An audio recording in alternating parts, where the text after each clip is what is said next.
Hello friends, आज हम मापन के बारे में जानेंगे। मापन यानी किसी भी वस्तु को क्रम प्रदान करना, यानी क्रम से अंक को प्रदान करना ही मापन कहलाता है। और ये मापन जो टॉपिक है बहुत ही इम्पोर्टेंट है। इसको इंग्लिश में मेजरमेंट कहते हैं। मापन आपके दिमाग में खिंच जा रहा होगा कि हाँ, मापन यानी किसी भी वस्तु को मापना। मापन और मूल्यांकन को लेके बहुत ही अंतर दिखाई देता है और अंतर है भी। तो आज इस वीडियो में हम मापन के बारे में ही जानेंगे। मापन को स्टीवेंसन के अनुसार पूछा जाता है। स्टीवेंसन ने मापन को डिफाइन किया जब हम किन्हीं निश्चित नियमों के अनुसार वस्तुओं को अंक प्रदान करते हैं तो वह मापन कहलाता है। यह स्टीवेंसन के अनुसार है। स्टीवेंसन ने मापन को 4 प्रकार से डिवाइड किया है। अगर आप जानते हैं तो ठीक है, नहीं जानते हैं अगर लिखना चाहें तो लिख सकते हैं। मापन जो है यह 4 प्रकार के स्टीवेंसन के अनुसार ऐसा पूछा जाता है क्वेश्चन पेपर में। स्टीवेंसन ने मापन को कितने प्रकार में बताया है, तो मापन को इन्होंने 4 प्रकार से बताया है। नामित मापन, क्रमिक मापन, वर्ग अंतराल मापन और अनुपातिक मापन। नामित मापन यानी जब नाम के आधार पर हम मापन करते हैं। जैसे अब आप जानते ही हैं, ये जो मैं मापन टॉपिक लेके आई हूँ तो ये मापन यानी टेट और सुपर टेट के लिए है, तो मैं उन्हीं के अनुसार ही मापन को डिफाइन कर रही हूँ। मापन बहुत सारी सब विषयों में इसका उल्लेख है और इसको अलग अलग तरीके से परिभाषित किया गया है।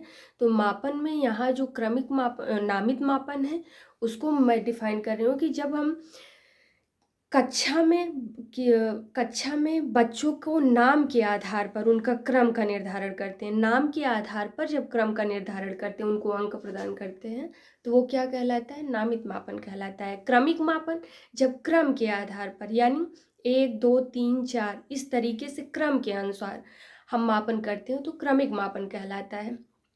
क्रमिक मापन में यह बहुत ही पूछा जाता है क्वेश्चन कि शून्य की स्थिति किस मापन में नहीं आती है। बहुत ही पूछा जाता है, वेरी इंपॉर्टेंट है। तो वो क्रमिक मापन है। क्रमिक मापन में 1 2 3 4 ऐसे होता है, इसमें जीरो कभी भी नहीं आता है। उसके बाद है वर्ग अंतराल मापन। वर्ग अंतराल मापन यानी इसमें अंतराल पाया जाता है। आप जब कभी जो है ग्राफ के अनुसार भी हम पढ़ते हैं तो एक ग्राफ बनाते हैं तो अंतराल रहता है, उसमें उसका भी मापन किया जाता है कि इतने अंतराल पे इतनी चीज़ें बढ़ी हैं, कोई भी वस्तु है। तो वैसे ही जैसे 1 से 10 के बीच, 10 से 20 के बीच, 20 से 30 के बीच जो ये मापन है ये वर्ग अंतराल मापन कहलाता है। चौथा और अंतिम और बहुत ही महत्वपूर्ण है वो आनुपातिक मापन है। आनुपातिक मापन क्या है? आनुपातिक यानी जब हम किसी गुण की तुलना, किसी भी वस्तु या बालक के गुणों की तुलना हम दूसरे बालक के उसी गुण की तुलना करते हैं तो आनुपातिक मापन कहलाता है। आनुपातिक मापन इसलिए महत्वपूर्ण है कि इसमें कभी भी एक शब्द पूछा जाता है वो परम शून्य। परम शून्य क्या है? पहले मैं आनुपातिक मापन को एक उदाहरण से बता देती हूँ कि जैसे कोई एक खेल, ऐसा नहीं इसमें तुलना की जाएगी कोई बैडमिंटन खेल रहा है या फिर कोई क्रिकेट खेल रहा है तो क्रिकेट का बैडमिंटन से तुलना करें। इसमें तुलना उसी गुण से की जाएगी, समान गुणों से तुलना की जाती है। अनुपात का मतलब ही होता है कि समान रूप से बांटना। अगर हम जब इसको मैथ्स में भी पढ़ते हैं तो अनुपात का मतलब होता है कि समान रूप से बांटना कोई भी वस्तु हो। तो ऐसे ही यानी जब हम इसमें मापन करते हैं तो गुणों के जो गुण है उन्हीं बराबर गुणों से। और इसमें एक शब्द बहुत महत्वपूर्ण है, परम शून्य।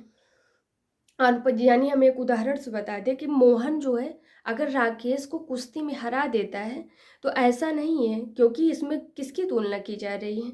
अगर हरा दे रहा है तो ऐसा नहीं है कि उसमें पूरे पूरे गुण की उपस्थिति है या ऐसा भी नहीं पूरे गुण की अनुपस्थिति है। तो यही पूछा जाता है कि परम शून्य क्या है? परम शून्य यानी गुण का पूर्ण रूप से उपस्थित न होना। सिर्फ इतना जानिए कि गुण का पूर्ण रूप से उपस्थित न होना, या कोई भी ऐसी गुण आप जैसे ऐसा नहीं था कि मोहन ने राकेश को हराया तो उसके अंदर वो गुण नहीं था।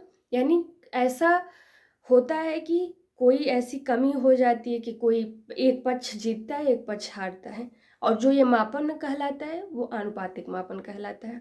अब आनुपातिक जो मापन है इसमें कुछ त्रुटियां भी होती हैं, तो इनकी त्रुटियों को भी साथ साथ जानते चलते हैं।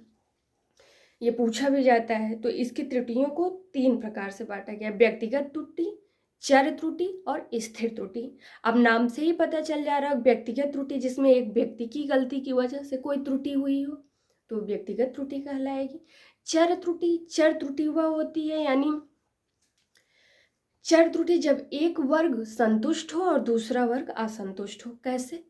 बहुत ही क्वेश्चन पेपर में ऐसे क्वेश्चन में पूछ लिया जाता है कि कोई भी वर्ग है, यानी अगर क्वेश्चन पेपर कठिन आ गया, जो पढ़ा हुआ वर्ग है वो तो बहुत खुश होगा, वो तो संतुष्ट होगा, लेकिन एक जो उतने सही मात्रा में, जितनी मात्रा में उसको पढ़ना था, उस क्वांटिटी के हिसाब से उसने पढ़ाई नहीं की, तो उसके लिए वो कठिन हो जाएगा, तो वो असंतुष्ट वर्ग हो जाएगा। तो इसीलिए इसको चर त्रुटि कहा गया है। यानी आप उदाहरण से जान सकते हैं प्रश्न पत्र का कठिन या सरल होना, तो क्या कहलाता है? चर त्रुटि कहलाता है। स्थिर त्रुटि क्या है? ये बहुत ही पूछा जाता है और बहुत ही इम्पॉर्टेंट है। स्थिर त्रुटि क्या है? अब स्थिर त्रुटि के बारे में जान लेते हैं। यानी स्थिर त्रुटि वह है जब बराबर तरीके से प्रभाव डालता हो। कोई ऐसी त्रुटि जो पूरे समाज में बराबर तरीके से प्रभाव डालती हो। कैसे? अभी तक तो हमने जाना कि व्यक्तिगत त्रुटि किसी एक व्यक्ति की गलती के कारण वो व्यक्तिगत त्रुटि है और उसी के ऊपर उसका प्रभाव पड़ता है।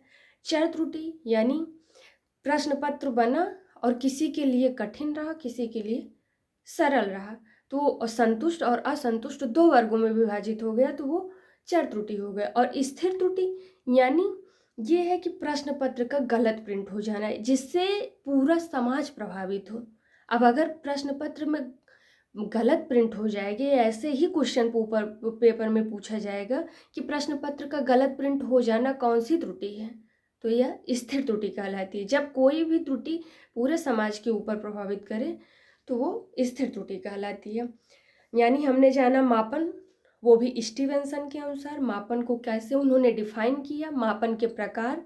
मापन में 3 प्रकार की त्रुटियां: व्यक्तिगत, चर त्रुटि और स्थिर त्रुटि। और मापन के कुछ उपकरण है, जान लेते हैं। तो आप जानते ही होंगे मापन कैसे किया जाएगा: एक प्रश्नावली के द्वारा, साक्षात्कार के द्वारा, अनुसूची बनाकर और परीक्षण के द्वारा। ये सारे मापन के उपकरण कहलाते हैं। मापन बहुत ही इम्पॉर्टेंट है। मैंने सभी बातें बता दी हैं, आप उसको क्रम से लिखना चाहें तो लिख भी सकते हैं। धन्यवाद।